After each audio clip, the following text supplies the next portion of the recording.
자, 오늘은 그 위인과 영웅이 과연 같은 개념인가 아니면 다른 개념인가? 만약에 다르다면 위인과 영웅을 어떻게 우리가 구별할 수 있는가? 뭐 이런 점을 한번 살펴보도록 하겠습니다. 위인은 흔히 사전적으로는 그 위대한 업적을 이룬 역사상 중요한 인물을 일컫는 사람으로 이제 정의하고 있습니다. 그러니까 혼란스러운 사회를 다시 좋은 사회로 바꿔놓는다거나 또는 그 변화를 일으켜서 새로운 질서로 만들어 간다거나 뭐 이런 그런 일을 통해서 뭔가 사회에 지대한 공헌을 한 사람을 우리가 이제 위인으로 이제 흔히 평가하고 있습니다. 위인은 특징적으로는 비범한 인물의 그 비범한 행동이 될 것 같은데요. 비범한 인물이라 그러면 이제 고귀한 출생이 이제 대체로 다 이제 이렇게 설명이 되고 있는데요. 사회라는 그 국가라는 또는 민족이라는 큰 그 대의 명분을 갖고 이제 움직이다 보니까요.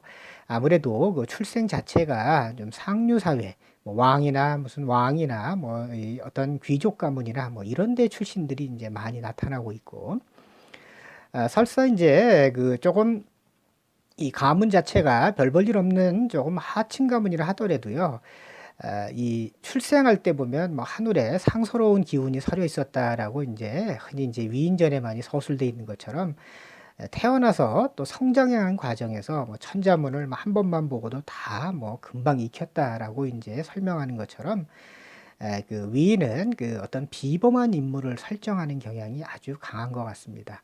이제 비범한 행동은 아까 이제 위대한 업적을 이제 이루어놨다는 게 이제 될 것 같고요. 따라서 위인은 거대 담론, 국가, 민족, 사회, 국민과 같은 거대 담론을 배경으로 뭔가 엄청난 업적을 이뤄낸 사람이다라고 이제 우리가 위인을 정의할 수 있을 것 같습니다. 자, 그럼 이제 서양에서는 과연 이제 위인과 영웅을 어떻게 바라보는지 한번 살펴보시면, 토마스 칼라일은 이 19세기의 그 영국 스코틀랜드 사람인데요. 이분은 그 영웅 숭배의 전통이 그 인류의 문명을 일궈가는 가장 중요한 초석이다라고 주장을 하고 있는데, 이분이 이제 한 말 중에 세계의 역사는 그 위인들의 전기다라고 했는데요. 이 Biography of Great Man, Great Man이라는 말을 이제 쓰고 있는데, 그 Great Man이라고 쓰면서 또 이 저서 속에는 어떻게 표현을 했냐면 신, 영웅, 신, 예언자, 시인, 성직자, 문필가, 시인, 제왕 등등이요. 이런 6개의 부류가 바로 영웅이다라고 또 쓰고 있습니다. 이 말은 이제 영웅과 위인은 이제 같은 개념으로 이제 바라본다라는 걸 이제 입증한다고 볼 수가 있을 것 같습니다. 이분이 이제 카알라일이 되겠습니다. 그 다음에 이제 그 근대사에 아마 근대 사상계에서 아주 거대한 영향을 미친 막스 베버라고 독일의 그 사회사상가가 있는데요.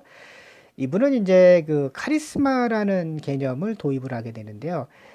누군가가 카리스마가 있다라는 거는 이미 그 사람이 비범한 인물이다라고 이제 비범한 인물로 볼 수가 있다. 즉 카리스마가 바로 평범함과 비범함을 나누는 기준이 되는데 그 카리스마라는 거는 교육이나 훈련을 통해서 만들어지는 것이 아니라 천부적으로 가지고 있어야 된다. 즉 그 divine origin이란 말을 쓰고 있는데요. 그러니까 태어나면서부터 가지고 태어나야 된다라고 이제 주장을 하는데 카리스마 있는 지도자는 따라서 그 고통으로부터 태어난다. 그러니까 born of distress란 말을 쓰는데 이 말의 뜻은 그 이 혼란스러운 시대에 바로 이제 카리스마 있는 지도자가 나타난다라는 게 되겠고요. 즉 카리스마 있는 지도자가 나타나서 이 혼란스러운 시대를 평정해서 역사에 중요한 기록을 남기게 되고 그런 기록을 통해서 우리는 그런 분을 위인으로 평가할 수가 있다라고 이제 설명을 하고 있습니다. 따라서 이분도 마찬가지로 사실은 이제 영웅과 위인을 같은 개념 속에서 이제 설명하는 경향이 있습니다. 그 외에도 스펜서라든가 쿨리라든가 뭐 이런 사상과 또 문학가들은 이제 그 위인과 영웅을 동일시하는 전통이 서양 사회에 이제 상당 부분 오랫동안 존재해 왔었습니다. 자, 이분이 이제 그 막스 베버가 되겠고요. 자, 동양에서는 이 위인이란 말보다는 영웅이란 말이 이제 눈에 띄게 이제 목격이 되고 있는데, 삼국지의 조조는요, 영웅을 어떻게 표현하냐면, 무릇 영웅이란 가슴에는 큰 뜻을 품고 배에는 좋은 지모가 가득한 사람으로 우주의 기운을 머금고 하늘과 땅의 뜻을 토해내는 자. 아이고, 이거 뭐 좀 너무 거대한 표현이 돼서, 그런데 이제 우리가 알 수 있는 거는 분명한 사실은 어떤 소명의식을 가지고요, 우주적 질서를 만들어가는 자라고 이제 조조는 그 영웅을 이제 이렇게 이제 설명해 놨고, 일제강점기에 독립운동가이며 사상가로서 유명한 박헌식 선생과 신채호 선생은요, 각각 나라의 방패와 창이요 인민의 즉 백성의 지휘관이다라고 영웅을 표현해 놓으셨고, 신채호 선생도 그 지식이 만인을 넘어서고 기계가 세상을 덮어 한 나라를 저절로 복종하게 만드는 자라고 이제 설명을 하고 있습니다. 조조나 또는 박헌식 선생, 신채호 선생 다 동일하게 어떤 사회, 국가, 민족, 뭐 우주 또는 이 어떤 거대한 질서 체계 속에서 이 영웅을 바라보고 있는데요. 따라서 이제 그런 거대한 질서 체계 속에서 그 엄청난 업적을 남긴 자가 바로 이제 영웅이다라고 이제 설명을 하고 있는데, 그것은 결국은 서양에서 주장하는 위인과 거의 동일한 개념으로 우리가 이제 볼 수가 있을 것 같습니다. 자, 이분이 이제 박헌식 선생이 되겠고요. 자, 이분은 이제 신채호 선생이 되겠습니다. 자, 그러면 우리가 위인과 영웅을 한 몸으로 봐야 되느냐, 아니면은 구별해야 되느냐의 문제가 남아 있는데요.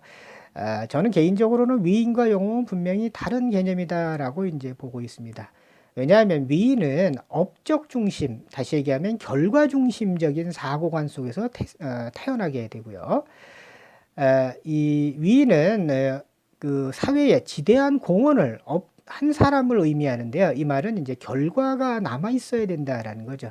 결과를 통해서 우리가 위인을 평가하고 있다라는 거고, 따라서 이제 국가와 민족과 같은 사회의 문제점을 해결하는 데에 주안점을 두고 그 해결점이 후세대에 이제 영원히 남겨져야 된다라는 게 이제 위인이 이제 우리가 위인을 구별할 수 있는 하나의 기준점이 되는 것 같습니다.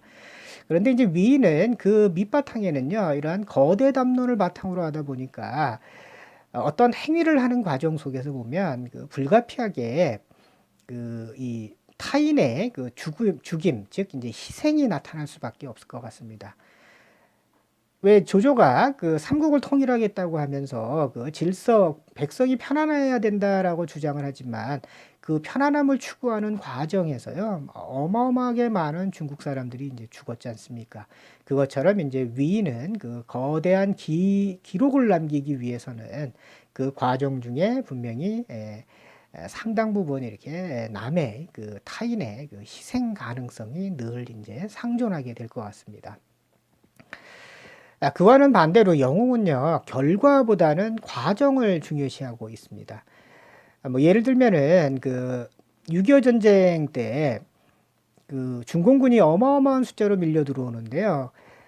아직 이 맞서기에는 너무 수적으로 적은 일개 소대밖에 남아있지 않은 국군 병사들이요.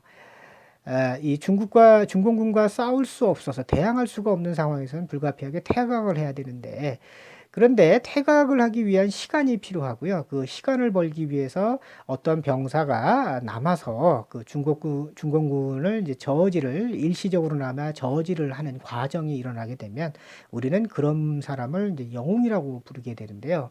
그런데 그런 행위가 역사에 기록될 만한 어마어마한 이 업적을 남기는 것은 아니죠. 그런 점에서 보면은 영웅은 과정 중심적이다라고 볼 수가 있고요. 따라서 영웅이라는 것은 타인을 위해서, 즉 나의 이익을 위해서가 아니라 타인의 이익을 위해서 위험이 늘 도사리고 있는 상황에서도요, 그 타인과 또는 사회와 제도와 이런 것들을 이제 구해낸다. 즉 살림을 목적으로 두는 행위를 수행하는 자를 우리가 이제 영웅으로 이제 부를 수 있을 것 같습니다.